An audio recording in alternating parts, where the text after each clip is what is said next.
In this session, we will have a look at the IRIS dataset. This is the most basic dataset.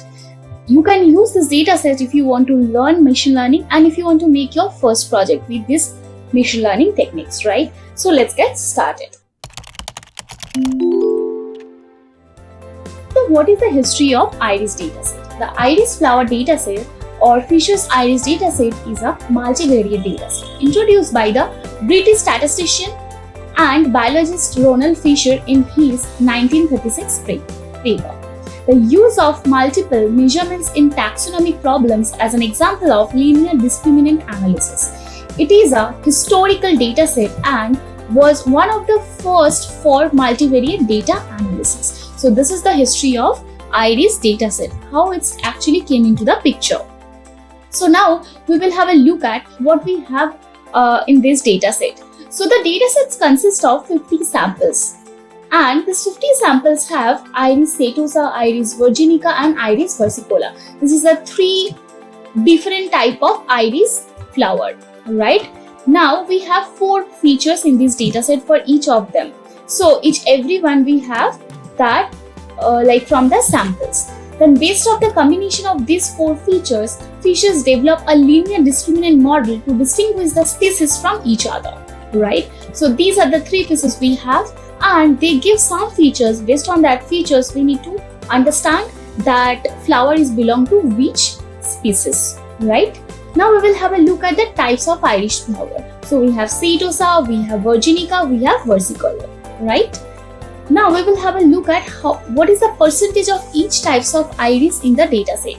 So in that case, if you want to see that, you need to go for like plotting those dataset in a scatter plot. So in the scatter plot, what it actually does, it helps us to understand that what is the percentage of each and every species we have in the dataset. So you can see red denotes the setosa, green denotes the versicolor, and the blue denotes the virginica. Right? Now we will have a look at what are the columns present in the datasets. So we have sepal length, we have sepal width, we have petal length, and we have petal width. And the species, right? So these species are basically the class that which class this flowers belongs to. So you can see in the picture what is the petal means by over here and what is a sepal width, right? Now we will have a look at the dataset structure.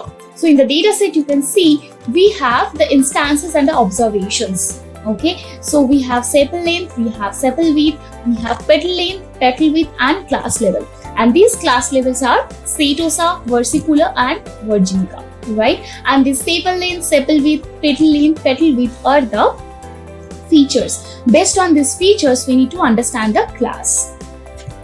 Now we will have a look at how can you actually fetch the data or how can you use the data in your notebook.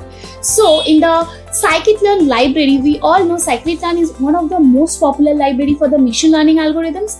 In this library, under dataset, you can actually import the IRIS dataset from there, right? So you don't need to download the dataset. If you want to do that, you can go for Kaggle. And in the Kaggle platform, you will get these datasets. But if you want to use this dataset from the library itself, that is also available using scikit-learn library. And there, what you need to do, you just need to call the function load iris, and your dataset will be ready to use. And we have the data, that's a variable, that's like in the data, we will have all the dataset of iris dataset, right? Now we will see what we can do with the dataset. So using the dataset, we can do data manipulation. If you want to see what data manipulation actually stands for. So data manipulation is something we understand. We manipulate our data to understand them, to have a look at what is the structure we have in the data. For that, we need to go for data manipulation. And data visualization is also one of the part to, like, by looking at the data, we need to understand that what are the attributes they are actually affecting our data set, right? So what is the correlation between those data sets, and what is the hidden pattern we have in our data set to actually do the modeling. So before go for any modeling technique, we need to have a end-to-end idea about your data set, and that actually helps you to understand which algorithm you should go for. Right? And after after you have done your data manipulation and data visualization, you can go for machine learning. What is machine learning? Machine learning is basically helps you to make a model based on the past data. They actually help you to understand that what will be your data types and how can you make a model on the basis of those data, right? So in the machine learning algorithm, if you want to make your first machine learning project, that time you can use IRIS dataset. This is one of the most popular dataset, and it actually is for the beginners who actually starts their journey with the machine learning for the very first time. And it's a very simple data set. You don't need to understand so many things of the data. Without any supervision, you can start your project, right?